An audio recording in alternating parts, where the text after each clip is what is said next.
السلام علیکم ورحمۃ اللہ وبرکاتہ۔ میرے پیارے آقا علیہ الصلوۃ والتسلیم کے پیارے دیوانوں، خاتون جنت حضرت فاطمۃ الزہرا رضی اللہ تعالیٰ عنہا کی کنیزوں، تذکرۃ الانبیاء کے درس نمبر 73 میں آپ تمام کا استقبال ہے۔ الصلاۃ والسلام علیک یا رسول اللہ، الصلاۃ والسلام علیک یا حبیب اللہ، الصلاۃ والسلام علیک یا نبی اللہ، وعلی آلک واصحابک یا نور اللہ، صلی اللہ تعالی علیہ وسلم۔ میرے پیارے آقا علیہ الصلوۃ والتسلیم کے پیارے دیوانوں، خاتون جنت حضرت فاطمۃ الزہرا رضی اللہ تعالیٰ عنہا کی کنیزوں، آج کے درس میں ہم سنیں گے اللہ کے نبی حضرت عزیر علیہ السلام کی سوانح۔ کیا آپ نے نہیں دیکھا مثل اس کے جو گزرا اوپر بستی کے، حالانکہ وہ گری ہوئی تھی اوپر چھتوں کے۔ آپ نے کہا کہ کیسے زندہ کرے گا اس کو اللہ تعالی مرنے کے بعد؟ تو اللہ تعالیٰ نے اسے موت دی، یعنی مردہ رکھا 100 برس، پھر اٹھایا، اسے کہا کتنا ٹھہرا؟ تو کہا ٹھہرا میں 1 دن یا کچھ حصہ دن کا۔ کہا بلکہ ٹھہرے ہو تم 100 برس، پس دیکھو تم اپنے کھانے اور پینے کی طرف اب تک بو نہ لایا، اور اپنے گدھے کی طرف دیکھو جس کی ہڈیاں تک سلامت نہیں رہیں، اور تاکہ کریں ہم آپ کو نشانی واسطے لوگوں کے، اور دیکھو گدھے کی ہڈیوں کی طرف کیسے اٹھاتے ہیں ہم ان کو، پھر پہناتے ہیں ہم ان کو گوشت۔ پس جب ان پر معاملہ ظاہر ہوا تو کہا میں جانتا بے شک اللہ تعالی ہر چیز پر قادر ہے۔ بنی اسرائیل بیت المقدس میں آباد تھے۔ جب وہ اپنے گناہوں، نافرمانی، فسق و فجور میں حد سے تجاوز کر گئے اور اپنے نبی کی اطاعت نہ کی، تو بخت نصر نے بیت المقدس پر سخت حملہ کیا اور قبضہ کر لیا۔ یہ عیسیٰ علیہ السلام سے تقریباً 600 سال پہلے کا واقعہ ہے۔ اس کے ساتھ 6 لاکھ علمبردار یعنی جھنڈے اٹھانے والے تھے، اور ہر جھنڈے کے نیچے بے شمار فوج تھی۔ اس نے بیت المقدس کو ویران کر ڈالا، توریت شریف کے تمام نسخے جلا دیے، بنی اسرائیل کے تقریباً 1/3 لوگوں کو قتل کر دیا، اور 1/3 لوگوں کو شام کے علاقے میں بہت ذلت سے رکھا، اور 1/3 کو قیدی بنا لیا، یعنی بنی اسرائیل کو 3 حصوں میں تقسیم کر دیا۔ ان قیدیوں میں حضرت عزیر اور دانیال علیہ السلام بھی تھے، جو اس وقت بچپن کی عمر میں تھے۔ بہت عرصے کے بعد جب کچھ لوگ قید سے آزاد ہوئے تو ان آزاد ہونے والوں میں عزیر بھی تھے۔ عزیر علیہ السلام بیت المقدس سے گزرے جو اس وقت برباد ہو چکا تھا، اب ادھر ادھر پھرے، لیکن آپ کو کوئی نظر نہیں آیا۔ البتہ باغوں میں مختلف قسم کے درخت پھلوں سے بھرے ہوئے تھے، پھلوں کو کھانے والا کوئی نہ تھا۔ آپ نے کچھ انجیر اور انگور توڑ کر کھائے اور ان کا رس نکال کر پیا، اور کچھ انجیر اور انگور توشہ دان میں رکھ لیے، اور کچھ رس بھی اپنے پاس رکھ لیا۔ جب آپ نے ویران آبادی کو دیکھا تو بڑے تعجب سے افسردہ حال میں کہنے لگے، رب اسے پھر زندہ کرے گا، اس کی کیسی عظیم قدرت ہوگی۔ سوال رب کی قدرت میں شک کے طور پر نہیں تھا، بلکہ اپنے تعجب کا اظہار تھا کہ رب اسی بستی والوں کو پھر زندہ کیسے کرے گا۔ اللہ تعالیٰ نے آپ کو اپنی قدرت کاملہ پر مطلع کرنا چاہا۔ حضرت عزیر علیہ السلام جس گدھے پر سوار تھے اسے باندھا، اور اپنے کھانے پینے کے پھل وغیرہ، انگور کا رس جو نچوڑ کر آپ نے اپنے پاس رکھا تھا، انہیں قریب ہی رکھ کر آپ سو گئے۔ سوئے ہوئے حال میں آپ پر موت کو مسلط کر دیا گیا، آپ کا گدھا بھی مر گیا۔ یہ واقعہ تقریباً دوپہر سے پہلے کا ہے۔ جس طرح نمرود کے ناک میں مچھر گھس گیا تھا، ایسے ہی بخت نصر یعنی شداد کی ناک میں بھی مچھر گھس گیا تھا جس سے وہ مر گیا۔ اسی طرح بنی اسرائیل کو آزادی مل گئی۔ تقریباً 70 سال کے بعد فارس کے بادشاہوں میں سے ایک بادشاہ اپنی فوجیں لے کر بیت المقدس پہنچا تو اس نے بیت المقدس کو پہلے سے بہتر طور پر آباد کر دیا۔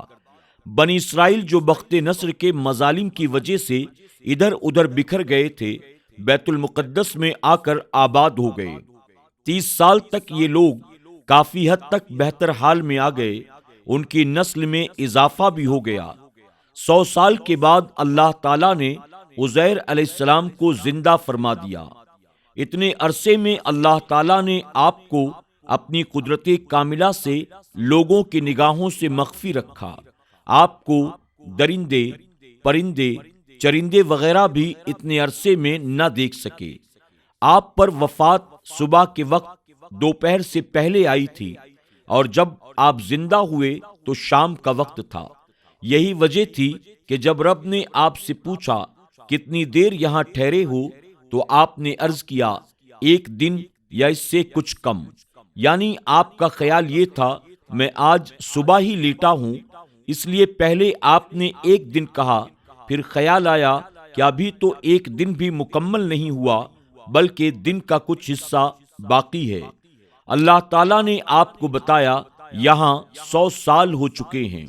سبحان اللہ، مالک الملک کی کتنی عظیم قدرت ہے۔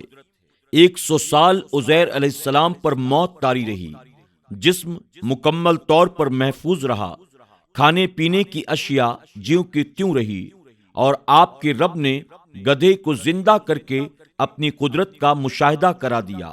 گدھے کی ہڈیوں کو حکم ہوا جو آپس میں آ کر مل گئیں۔ آپ کے سامنے ان ہڈیوں کا گوشت چڑھا کر گدھے کو آواز دی اب تم زندہ ہو جاؤ، وہ زندہ ہو گیا۔ یہ سب کچھ آنن فانن میں ہو گیا۔ اب آپ زندہ ہو کر شہر میں آئے تو دیکھا شہر تو پہلے سے زیادہ اچھے طریقے سے آباد ہے۔ بنی اسرائیل کے نئے نئے لوگ بھی ہیں جو آپ کے بعد پیدا ہوئے تھے۔ آپ پر جب موت مسلط ہوئی تھی اس وقت آپ کی عمر 40 برس تھی، اور اب بھی وہ 40 برس ہی تھی۔ شہر سے باہر جب آپ گئے تھے آپ کے بیٹے کی عمر 18 برس تھی، اب اس کی عمر 118 برس تھی، بلکہ آپ کے پوتے بھی بوڑھے ہو چکے تھے۔ آپ جب اپنے مکان میں تشریف لائے تو وہاں آپ کی ملاقات ایک بڑھیا سے ہوئی جو آپ کی لونڈی تھی۔ اب اس کی عمر 120 سال ہو چکی تھی، چلنے سے عاجز ہو چکی تھی، بینائی ختم ہو چکی تھی۔ 100 سال گزر جانے کی وجہ سے مکانات کے نقشے بدل چکے تھے۔ نئی نئی تعمیرات کی وجہ سے آپ کو اپنے مکان کا صحیح تعین نہیں تھا، یعنی یہ یقین نہیں تھا کہ یہ ہمارا ہی مکان ہے۔ اندازے سے گئے تھے۔ جب آپ نے بڑھیا سے پوچھا کہ عزیر کا مکان یہی ہے تو وہ رونے لگی اور کہنے لگی اتنے عرصے کے بعد عزیر کا نام لینے والا بھلا کون ہے؟ وہ تو 100 سال سے گم ہو چکا ہے۔ آپ نے فرمایا میں ہی عزیر ہوں۔ اللہ تعالیٰ نے مجھے 100 سال مردہ رکھ کر دوبارہ زندہ فرما دیا ہے۔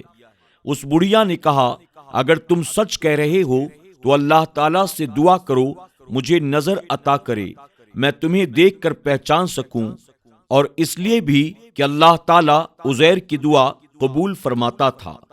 آپ کی دعا کے قبول ہونے کی وجہ سے یقین ہو جائے گا کہ آپ ہی عزیر علیہ السلام ہیں۔ آپ نے دعا فرمائی تو اسے نظر مل گئی اور اس کی ٹانگیں بھی ٹھیک ہو گئی، وہ چلنے کے قابل ہو گئی۔ اب اس نے آپ کو پہچان لیا۔ آپ کے ساتھ آپ کے بیٹے اور دوسرے اہل خانہ کے پاس لائی کہ عزیر آ گئے ہیں۔ سب لوگ سن کر تعجب کر رہے تھے کہ یہ کیسے ہو سکتا ہے عزیر 100 سال کے بعد آ گئے ہوں۔ اس بڑھیا نے بتایا تم مجھے نہیں دیکھ رہے ہو کہ مجھے ان کی دعا سے اللہ تعالیٰ نے نظر عطا کر دی، چلنے پھرنے کے قابل بنا دیا۔ آپ کے بیٹے نے کہا میرے باپ کے دونوں کندھوں کے درمیان سیاہ بال چاند کی شکل میں تھے، جب آپ کے کندھوں کو دیکھا گیا تو اسی طرح بال موجود تھے۔ بخت نصر نے توریت کے تمام نسخے جلا دیے تھے۔ توریت کسی کو یاد نہ تھی، بلکہ کتب صرف انبیاء اکرام ہی کو یاد ہوا کرتی تھی۔ لوگوں نے کہا کہ اگر تم عزیر علیہ السلام ہو تو ہمیں توریت سناؤ۔ آپ نے انہیں تمام توریت لفظ بہ لفظ لکھوا دیا، کسی ایک حرف کا بھی فرق نہ آنے دیا۔ اس وقت ایک شخص بولا کہ میں نے دادا سے سنا تھا کہ بخت نصر کے مظالم کی وجہ سے میرے دادا نے توریت کا ایک نسخہ دفن کر دیا تھا۔ حضرت عزیر علیہ السلام نے اس نسخے کے دفن کی جگہ کی نشاندہی بھی فرمائی۔ جب وہ نسخہ نکالا گیا تو اس کا مقابلہ اس نسخے سے کیا گیا جو آپ نے تحریر کرایا تھا۔ کسی ایک لفظ کا بھی فرق نہیں پایا گیا۔ لوگوں نے آپ کا یہ معجزہ دیکھ کر آپ کو اللہ تعالیٰ کا بیٹا کہنا شروع کر دیا۔ اللہ تعالیٰ نے ارشاد فرمایا، مفہوم، یہودیوں نے کہا عزیر اللہ تعالیٰ کا بیٹا ہے۔ میرے پیارے آقا علیہ الصلوۃ والتسلیم کے پیارے دیوانوں، خاتون جنت حضرت فاطمۃ الزہرا رضی اللہ تعالیٰ عنہا کی کنیزوں، اسی کے ساتھ یہ باب مکمل ہوا اور اللہ کے نبی حضرت عزیر علیہ السلام کی سوانح بھی مکمل ہوئی۔ اب آئیے اللہ کے نبی شعیب علیہ السلام کی سوانح سماعت کرتے ہیں۔ حضرت شعیب علیہ السلام کو دو قوموں کی طرف رسول بنا کر بھیجا گیا، ایک مدین اور دوسرا اصحاب ایکا۔ آپ چونکہ مدین قبیلے میں سے تھے، اس لیے جب مدین کا ذکر ہوا تو فرمایا اور مدین کی برادری سے شعیب علیہ السلام کو بھیجا، اور اصحاب ایکا کے ذکر میں اخوم نہیں کہا بلکہ صرف کہا اور جب ان کو شعیب علیہ السلام نے کہا۔ اس طرح دونوں قوموں پر عذاب بھی مختلف قسم کے آئے، جن کا ذکر انشاءاللہ تعالی بعد میں آئے گا۔ البتہ دونوں قوموں کے لوگ قریب فاصلے پر رہنے کی وجہ سے ایک دوسرے کے ساتھ روابط کی وجہ سے ایک جیسے عمل کیا کرتے تھے، اس لیے دونوں کو حضرت شعیب علیہ السلام نے تبلیغ ایک جیسی فرمائی۔ شعیب علیہ السلام کی مدین کو تبلیغ، اور مدین کی طرف ان کی برادری سے شعیب علیہ السلام کو بھیجا، کہا اے میری قوم، اللہ تعالیٰ کی عبادت کرو، اس کے سوا کوئی تمہارا معبود نہیں۔ بے شک تمہارے پاس تمہارے رب کی طرف سے روشن دلیل آئی، تو ناپ اور تول پوری کرو اور لوگوں کی چیزیں گھٹا کر نہ دو، زمین میں انتظام کے بعد فساد نہ پھیلاؤ، یہ تمہارا بھلا ہے اگر ایمان لاؤ، اور ہر راستے پر یوں نہ بیٹھو کہ راہگیروں کو ڈراؤ، اور اللہ تعالیٰ کی راہ سے انہیں روکو جو اس پر ایمان لائے، اور اس میں کجی یعنی ٹیڑھا پن چاہو، اور یاد کرو جب تم تھوڑے تھے اس نے تمہیں بڑھا دیا، اور دیکھو فسادیوں کا کیا انجام ہوا۔ مدین اصل میں حضرت ابراہیم علیہ السلام کے ایک بیٹے کا نام ہے، اس کی اولاد پر بھی مدین ہی بولا جاتا رہا، یعنی ایک قبیلے کا نام مدین ہوا تو پھر اسی قبیلے کے لوگوں نے ایک شہر آباد کیا، اس کا نام بھی مدین رکھا۔ حضرت شعیب علیہ السلام اس قبیلے کے فرد تھے۔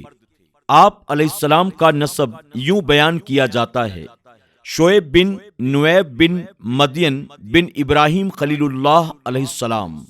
ان آیت کریمہ میں ذکر ہے کہ شعیب علیہ السلام نے اپنی قوم کو 3 چیزوں کا حکم دیا، اور ایک یہ ہے کہ ان کو اللہ تعالیٰ کی عبادت کا حکم دیا اور غیر اللہ کی عبادت سے منع کیا۔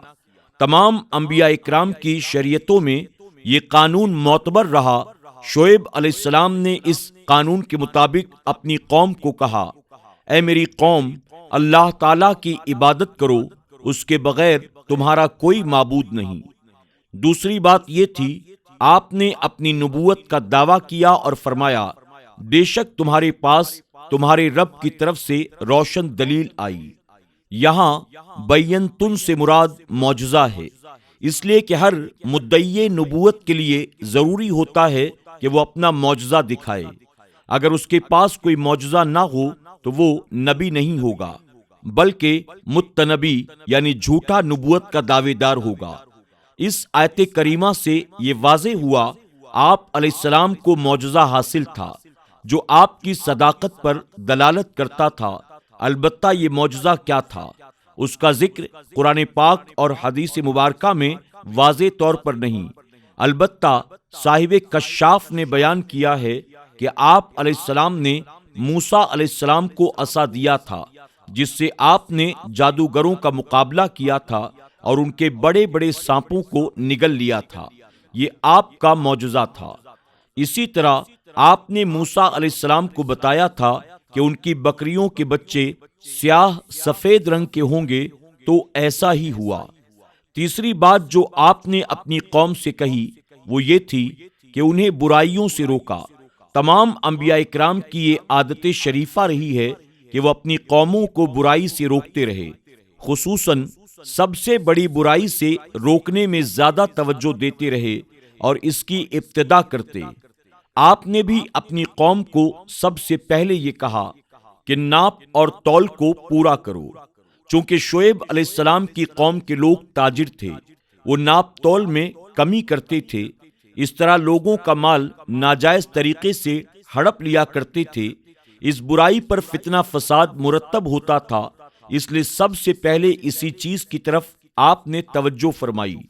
ناپ تول کو پورا کرنے کا حکم دینے کے بعد عمومی طور پر یہ ارشاد فرمایا اور لوگوں کی چیزیں گھٹا کر نہ دو۔ یہ ارشاد تمام قسم کی برائیوں سے روکنے کو شامل ہے، یعنی کسی کا مال نہ چھینو، غصب نہ کرو، چوری نہ کرو، رشوت نہ لو، ڈاکہ نہ ڈالو، کسی طرح بھی کسی ہیلے سے بھی کیوں نہ ہو لوگوں کا مال نہ بٹورو۔ اس کے بعد آپ علیہ السلام نے فرمایا، اس زمین میں انتقام کے بعد فساد نہ پھیلاؤ۔ زمین میں فساد پھیلانا دین و دنیا کو برباد کرنا ہے۔ اللہ تعالیٰ نے اپنے نبی بھیج کر جب زمین میں اصلاح پیدا کر دی، ایک خاص نظام پر منتظم کر دیا، تو اب تم برائیوں کے ارتکاب سے اس میں فساد نہ پھیلاؤ۔ اسی طرح جب اللہ تعالیٰ نے تمہیں کثیر مال دیا اور نعمتیں عطا کر کے زمین میں انتظام پیدا کر دیا، تو تم اس میں حرام کی آمیزش کر کے فساد کیوں پھیلاتے ہو؟ ان تمام امور کا مقصد یہ ہے کہ تم اللہ تعالیٰ کے امر کی تعظیم بجا لاؤ، یعنی اللہ تعالیٰ کی وحدانیت اور اپنے نبی کی نبوت کو تسلیم کرو۔ اللہ تعالیٰ کی مخلوق پر مہربانی کرو، اگرچہ تم تمام مخلوق کو نفع تو نہیں پہنچا سکتے، لیکن کم سے کم فساد کو چھوڑ کر، کم تولنے، کم ناپنے کو چھوڑ کر، ہر قسم کے شر سے دور رہ کر اللہ تعالیٰ کی مخلوق کو ایذا یعنی تکلیف سے تو بچا سکتے ہو۔ اگر تم ایمان لاتے ہو تو تمہارے لیے اللہ تعالیٰ کے احکام پر عمل کرنا ہی بہتر ہے۔ میرے پیارے آقا علیہ الصلوۃ والتسلیم کے پیارے دیوانوں، خاتون جنت حضرت فاطمۃ الزہرا رضی اللہ تعالی عنہا کی کنیزوں، آج کے درس میں بس اتنا ہی۔ انشاءاللہ شعیب علیہ السلام اور ان کی قوم کے تعلق سے مزید باتیں ہم کل کے درس میں سماعت کریں گے۔ تب تک کے لیے ہمیں اجازت دیں، اپنا خیال رکھیں اور اپنی دعاؤں میں ہمیں ضرور یاد رکھیں۔ السلام علیکم ورحمۃ اللہ وبرکاتہ۔